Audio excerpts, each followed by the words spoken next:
Hi everyone, I'm Ben from SalesSPACE and this is another tech tip. Today we're looking at how to customize the look and feel of Zoho CRM. So in particular, some areas like the colors here, the logo and the naming.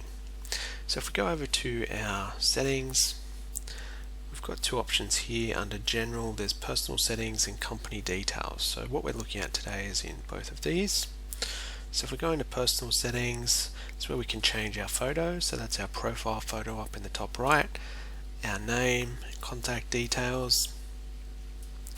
Importantly, down the bottom we have the location information. So we've got our language here, our country, date format, time zone and number format.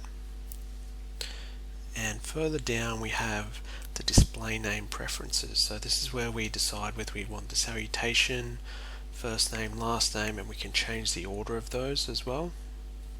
Okay.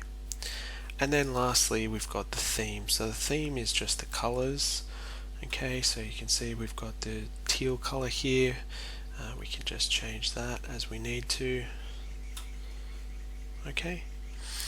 Next up we have company details. So if we click across here, so we've got our logo and our basic company information. Next off we've got the financial year, so whether it starts in July or a different month. We've got our currency information, okay, and then hierarchy preferences. So this is where we can decide what our hierarchy is based on roles or as a reporting style hierarchy. So it's important that you set all of those items up just to make sure it suits your business, and then you'll find it will flow through to all of the different sections in your leads, your contacts, your deals. Those settings flow across into each of those modules.